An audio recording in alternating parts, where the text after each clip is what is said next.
Today, let's talk about empathy. What is it? How do we do it? Why is it so important in our families? And how is it the key to helping our kids better care for themselves and care for others? So we want to give you some practical tips today on how to empathize with your kiddos. Welcome to the Art of Raising Humans. Welcome to episode 36 of the Art of Raising Humans podcast. I'm Kyle. And I'm Sarah. And today we are going to kind of dive deep into what empathy is, because I think empathy is kind of a confusing thing for a lot of people. You know, I think many times I myself thought I was empathizing and I found out I wasn't. and many times I think parents are like, oh, yeah, I got that empathy thing down. Of course, I totally empathize. And you're sad right now. Yeah, see? You look sad. I got it. I get it. You're sad. I got it. Yeah, I know you're sad. It does. Yeah. You'll hear it said as like, no, that's not really. It is harder than just repeating that like you just said. Mm-hmm. You know, it is kind of an art form. It is kind of a skill that I can get better at. So it's not just something I learned to do. I mean, I found I'm still growing in it quite a bit, right? Yeah. Empathy is something I'm going to continue getting better and better. No different than the skill of self-control or the skill of being composed or the skill, whatever the skill is, you can get better and better at it. So we want to kind of dive into it more of what it is and why it's so pivotal and so important when you're parenting your kids, okay? So if you, first of all, Sarah, could you how would you define empathy? Empathy is...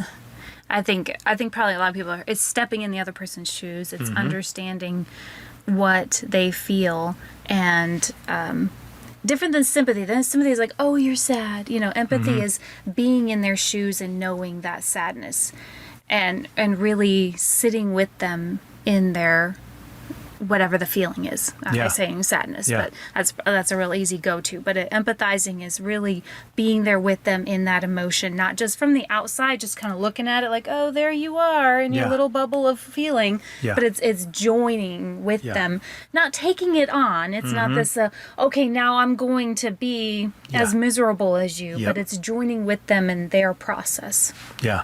I think Brene Brown has done a lot of great work in this area, right? So encourage anybody who's listening to this, if you want to look up a fun video on this on YouTube, Brene Brown's video, it's a little like cartoon of empathy. Of empathy versus sympathy. And she does a great job of drawing that distinction, that lots of times when we think we're empathizing, we're really sympathizing. Yeah, so if I can, I just want to, you need to watch it. Even I'm going to tell you just a little bit about it, but you need to go watch this. This is a great little video. But there's like the animal down in the little pit of feeling is feeling a really, really big feeling. And at first the bear at the top is like, oh yeah, I see you down there. Oh yeah, you're feeling that, you know. Yeah. But eventually as you watch the video, then that one comes down with the other one and sits with that one. Yeah. And does such a great job of showing the difference and what empathy can look like. Well, and I think Brene also talks a lot about, and this video kind of shows it too. She doesn't specifically say it this way, but she does in other books and interviews, is sympathy like creates distance. It kind of isolates me from you. You know, it's almost like, oh, you're going through that. Oh, I'm sorry. Yeah, it stinks. And like you'll feel it when somebody's just quote unquote sympathizing with you. You don't feel more connected. Yes. You actually feel more disconnected. You know, because you're like, oh, okay, yeah, I am, and it's almost like, yeah, I'm sorry you're going through that. You know, at least I'm not. I'm sorry you are, but I'm not. Thank goodness, right? You know, and whereas empathy is different. Empathy should, or you would think the outcome would be connection, right? Yeah. So when it comes to kids, I think they feel the difference. Kids can feel the difference if you're just sympathizing them or empathizing with them, and they may not be able to put that in words. But I know when I've done it well, I've seen a shift in me and in them. Like somehow their feelings. I know you said, Sarah, it's not taking on the feeling, but I definitely have felt a connection with the feeling. Yeah, my best word for it is kind of a joining. You can feel where it snaps together, and there's this joining with your child. And I think probably everyone's experienced this, where maybe you have your 4-year-old or something, and their cupcake has the wrong sprinkles. You know, you thought you're doing this great thing. You're getting a cupcake with sprinkles, and the kid's like, no, I wanted the gold sparkle sprinkles, and it's all a big mess. And so this is like, oh, you got the wrong one. And it's so hard to slip into that because the adult brain is going, they're sprinkles. Get over Who it. cares? I know. Yeah. And so you feel yourself kind of trying to do empathy, but that was more sympathy. Empathy is where, you take your child in and you can, and I'm not upset about the sprinkles, but I can think of some other devastating thing where I have been truly sad. Rather, it doesn't have to be the same thing. And then there's this joining that goes, oh, that's what you're feeling. And your child feels when, like you said, they can tell when it switches to that, devastation too. Extreme sadness too, just like me in this cupcake. And you don't even have to tell them what it's, it's just as coming to this space of, oh yeah, I felt that. Oh, I know that's really hard. And something in you do feel this shift inside of you, and they feel it. The moment you have left the sympathy of, oh yes, you and your sad feel, you have joined them in that, and and you just sit with them. So you're not taking it on, but you can relate, and there's this joining that happens. And I think when it really happens, you see your child's body just kind of, it's like a sigh. Yeah. If you've had a friend come alongside you, and when you're gone through something really hard, or rather it be a horrible coworker, and you're just ranting and raving, about, I can't believe what this thing that just happened today. I'm so mad. And when you have somebody really empathize with you, there's something inside of you that can take a deep breath now. Yeah. There's this, okay, somebody's with me. They're feeling this too, even though they weren't there. And so we as adults can feel it, and that's what happens with this child, where they just kind of can now relax that somebody is feeling that too. Somebody is with them too. They're not alone. And that is when empathy has really happened.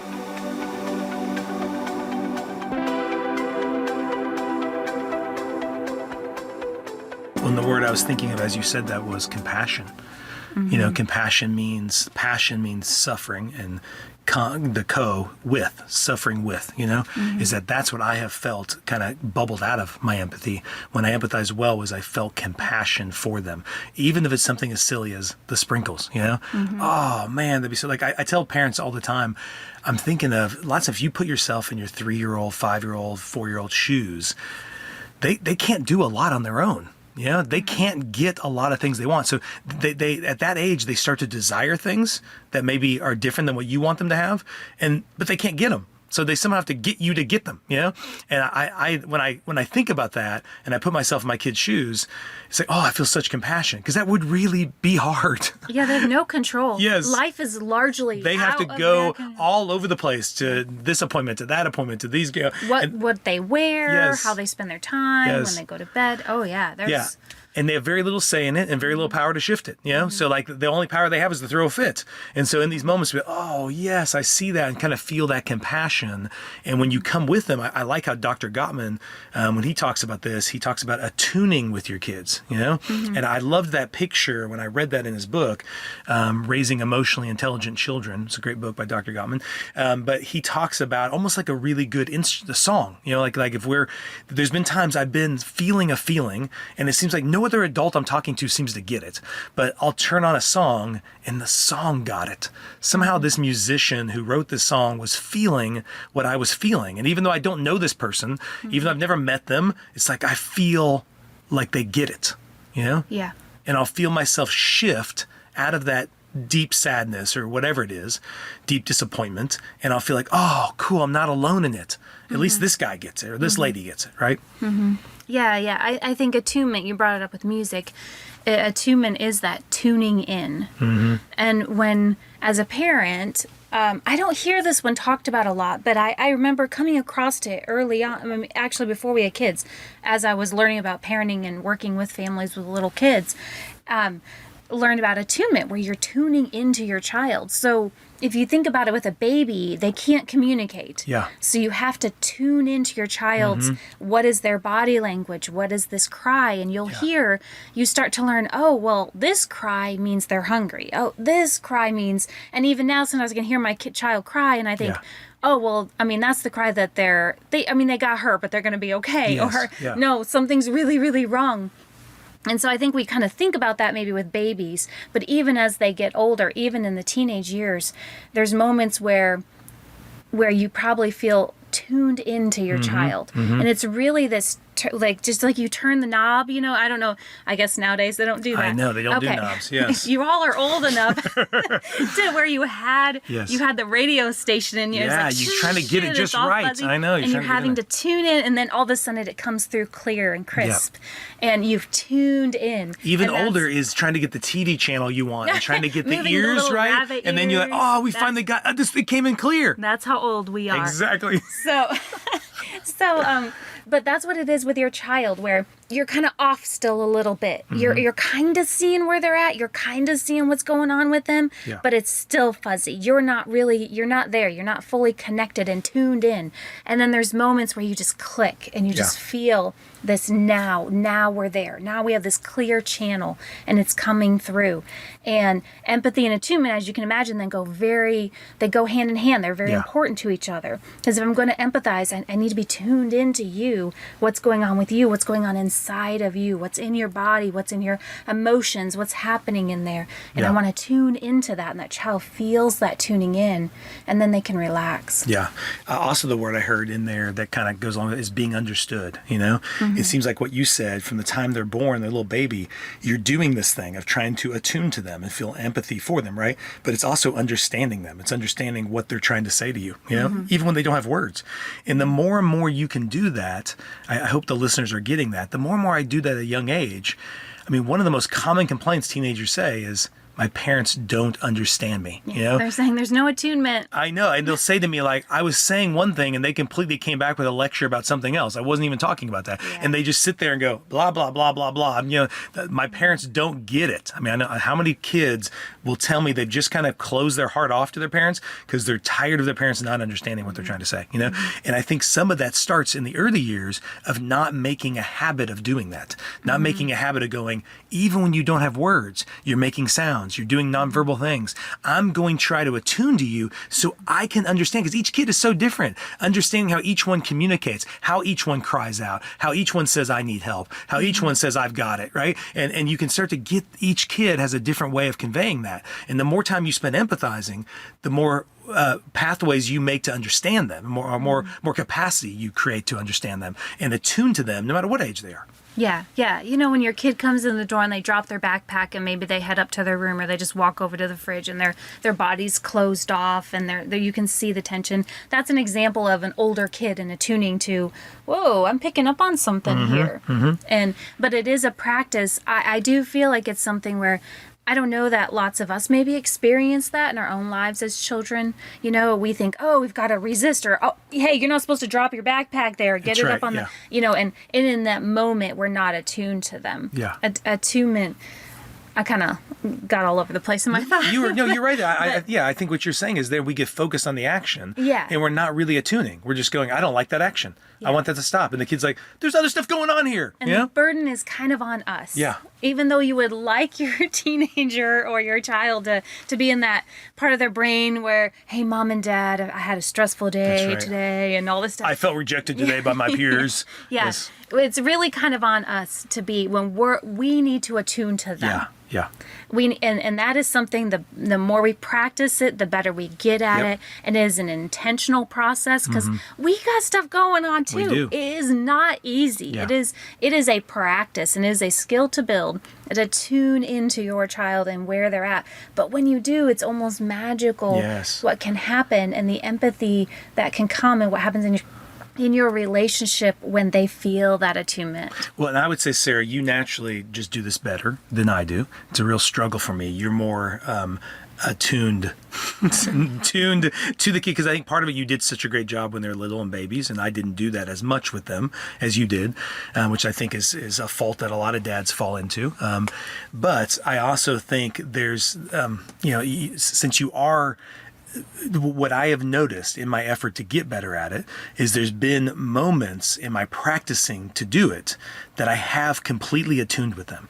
And what I found, the indicator that I was doing it well was not only I'm a storyteller, so not only would I feel the feeling that they're feeling, I go, oh, whoa, I just felt that feeling. Instead of judging it and going, why are they having that? That's ridiculous, which is my typical normal response. I'm just like, oh my gosh, like get it together. You know, as I go, wait, oh, I'm holding it with them. I'm holding this feeling. And they're like, oh my goodness, I remember when I felt that way too. Yeah. And then like a story will pop up in my head. And maybe in that moment, I can even say, oh, I felt just like that one time. And the kids might say, when? And then I tell them a story and they're like, oh, you do get it. Yeah. And Gottman calls that feeling felt. That the kid feels felt by you, you know, and you both are joining together. And this moment of conflict, this moment of big emotion becomes a moment of intimacy, that you actually join together in that moment.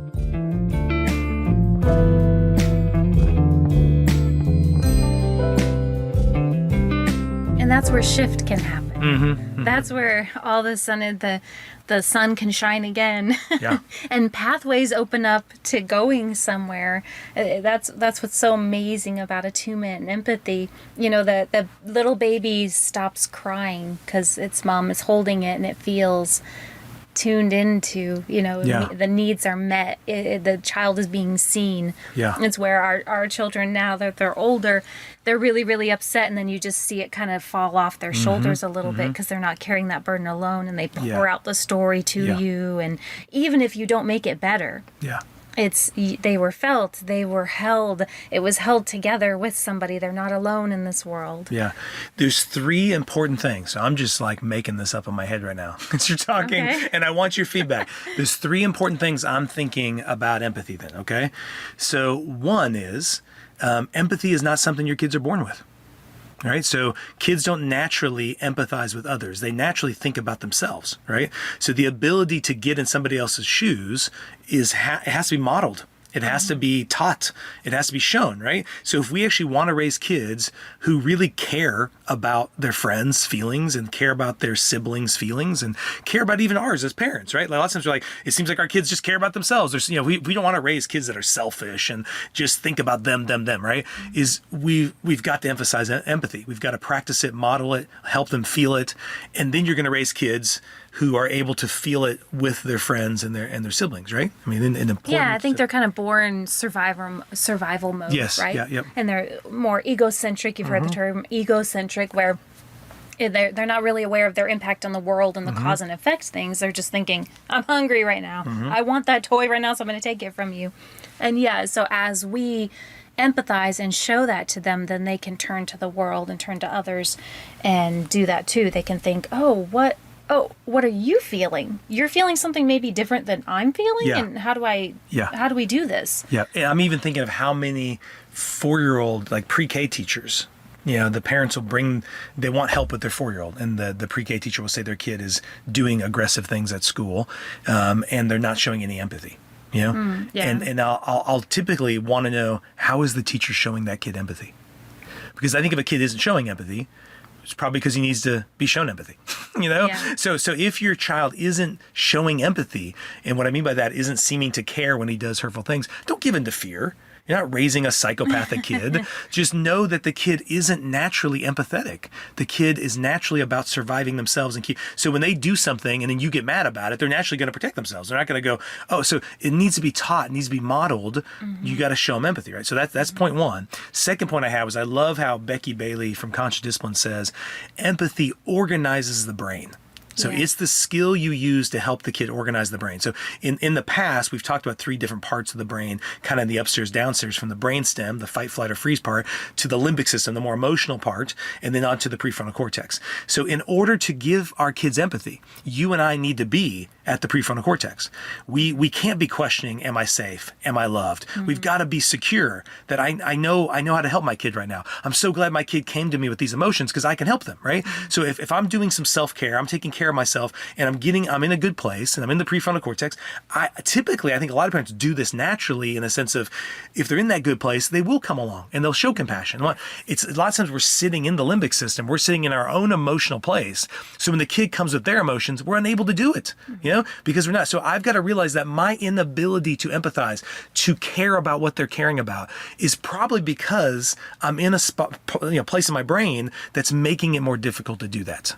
So I want to help organize my child's brain by first getting me to the prefrontal cortex. And then you actually start to wire the kid's brain, like you're saying, Sarah, to go back more to that when they have the big emotions, they know they can go get help. And that you'll empathize with them and we'll move through it. To then, once they get to that prefrontal cortex, they can see it differently. It's not so overwhelming. Yeah. I really want to jump on, and you said it, and I just want to emphasize it even more. There's moments where, sure, I've looked and I thought, oh, now we need to have a meltdown, or oh, you have to be so upset about this. Is not the big. Do you realize there are kids who are starving in this world? Or yes, there's horrible things going all over the world. Yes. And whenever that happens, if we can pause and just go, oh, wait, this is me. This is me. Yeah. Don't try not to let the words out of your mouth. And if they do, that's okay. We can repair. Yeah. But you realize that it's not going to help you. It's not going to get anywhere. Any of those kind of resisting the emotion, it is you and your limbic system, not your prefrontal cortex. Yeah. So you want to move back to that prefrontal cortex and join back with your child. Yeah. And then the third thing I was thinking is empathy helps raise resilient kids. So if you're wanting to have a child who's resilient, who can get knocked down by waves in life and failure, and they can bounce up, the reason why empathy helps is why? Why would empathy help resiliency? Well, you just, you're not alone. Yeah. and the more, when you were saying how as we practice empathy, as we practice getting to our prefrontal cortex, then they do learn it. They watch you. They're watching you more than you say, more than your words. They're watching your actions.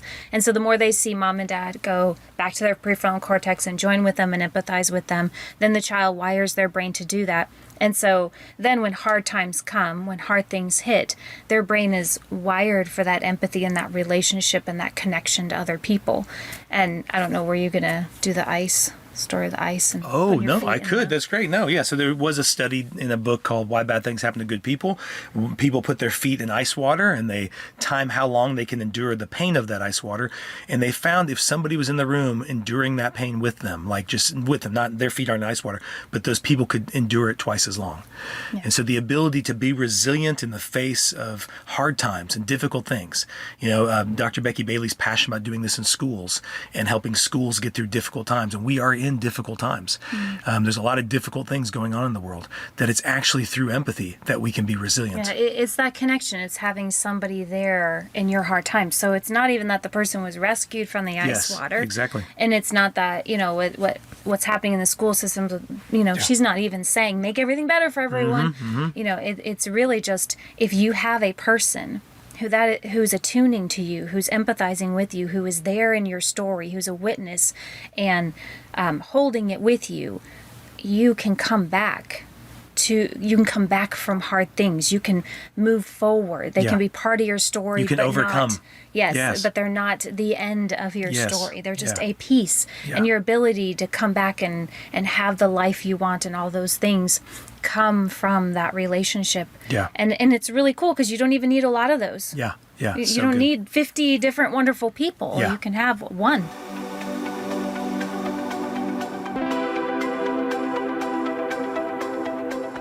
Okay, I want to wrap this up in the last few minutes. How do you do it? How do you do empathy? Like I'm thinking, I'll give my thoughts, and then just when I was trying to get better at it, because I feel like I'm naturally kind of clunky at it, is I would just purposely try to mirror back what they were feeling. Okay, so if the kid threw it, I just say, "Wow, you seem so mad," and sometimes I wasn't totally, I would say it in an attempt just to connect with them, right? Oh, and then you didn't like that. Oh, and then you picked that up and you threw it. Oh my goodness, or oh, now you're really sad about that because you didn't get that thing you wanted. That is really hard. And I would say it, and sometimes it would just sound like I'm going through the motions, right? I was trying not to be sympathizing, but I was trying to really connect by giving them feedback, mirroring back what they're, and I'd find in that process, somehow I would start to go, oh, that is kind of sad. I could see why you'd be so mad, or that is so hard to let go of that thing. Or you wanted that gift and you didn't get it. Oh, that's so frustrating. Or you wanted that cookie and you didn't get it. I like how Dr. Cohen, he has a book called Playful Parenting. He talks even about empathy can look different. Empathy can be like, oh, you're so mad and you really want to hit something. I tell you what, grab a pillow and let's have a pillow fight. you know? And like, then you attune with them by being like, this chaos, let's get it out together, you know? Or I remember when Brennan used to get upset and growl at me when he was like 3 or 4. And one time I was like, I think empathy could look like this. So I just growled back at him and said, I'm going to eat you. And then I ran after him, and it was amazing what happened. By the time I caught him, he was laughing, and then he started crying. And then he just said, Dad, I thought when you told me I couldn't do that thing that you were going to say I couldn't do it the rest of the day. I'm like, oh, no, I wasn't saying that at all. I was just saying, let's put it aside. And it was so cool how through the play, so it doesn't have to look one specific way, but the goal is I want to connect with the kid and help the kid know, I get it, I feel it, I understand it. But I'd love to hear how you do it. How do you purposely try to... I love about those too, you can tell you're not in the right space if your goal is to shut down the emotion. Yeah. You weren't growling with him to be like, I'm going to stop you from growling, right? Because your kids can be like, oh, you're just resisting my feeling. Yeah. And so it is coming to them from a place of, I'm not here to resist what's going on. I'm here to actually see it and join it. Yeah. And so you got to make sure, for me, I have to make sure inside of me, that's really my goal. Yeah. Because if it's just like to hurry this feeling along and get out the door because we have somewhere to be, it's just not going to work. Yeah. One thing you actually do that I love that I'm going to point out. Sweet. What is it? Is when if it's something they're really disappointed in or they really want, or you'll just get right down with them at eye level and you'll say, oh, what was it you liked so much about it? Yeah. Yeah. And just let them tell you why it was so special, why it was so important. Let them tell you, and you just listen. Yeah. And then you go, oh yeah, that sounds really cool. That would have been really neat to do that. Yeah. And that gives them that space to pour all of that out. Yeah. And when you do it, and you're coming from that, you're really open to them, and I can see that, and I think they can feel that. And I really feel it too, because I am really curious. Like, what did you think was going to happen here? And so, like coming with that openness, I do like doing that. There also in that technique is also the kind of magic idea where you imagine with them. Because I remember as a kid, Sarah, like knowing, like if I wanted a He-Man toy, once again our age, wanted a He-Man toy, I knew my parents couldn't afford it, but I would throw a gigantic fit at Toys R Us, so my parents would remember to buy it for me. And I just look back and think, if my parents would have just empathized with me, oh, what is it you want about it? How important? I probably would have been able to let that go. Instead, I was holding it tightly with my fists and saying, well, I know you're not going to buy it now, but I'll make you buy it for me for Christmas because you remember it. And so many times of just imagining it with them and just going, tell me how bad you want that. Dude, that does sound awesome, you know? And then you'll see it organizes their brain and allows them to let go of it. Yes. And not, right there, they're like, I have to have it now. I need it. If I don't get it, I'm going to die. And then they go, wait, you get it? Okay, I can let it go. I think another really important one is sometimes it's no talking. Yeah, and it's good. Really just sitting with them. If they're just hugging them and all of a sudden they just start crying. That's so good. Yeah. I remember even with tantrums, Abby was more big emotion when she was younger. And sometimes all I would do is just pick her up and hold her. And at first, her body would be all tense and almost like, oh, don't hold me.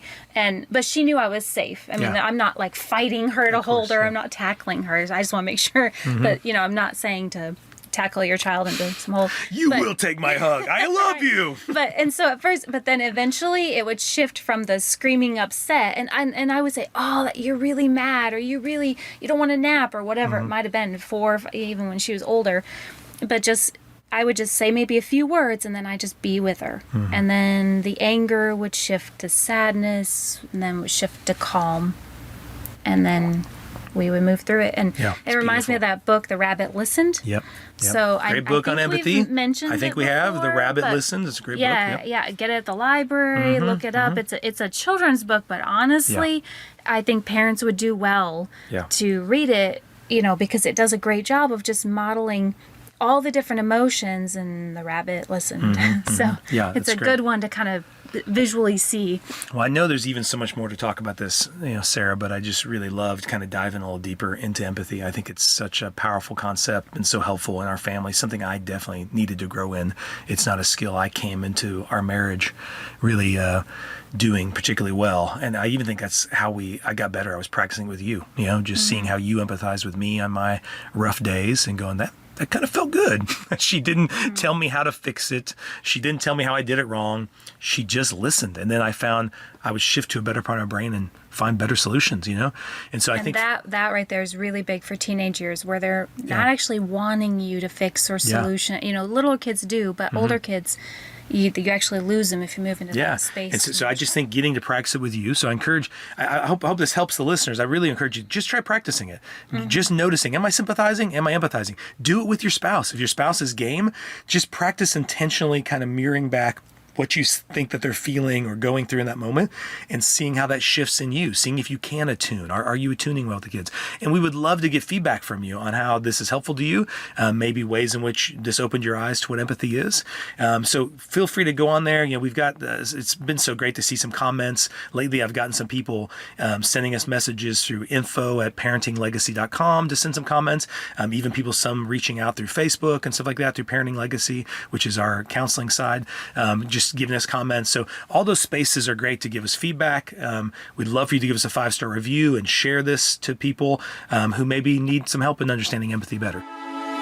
The Art of Raising Humans podcast should not be considered or used as counseling, but for educational purposes only.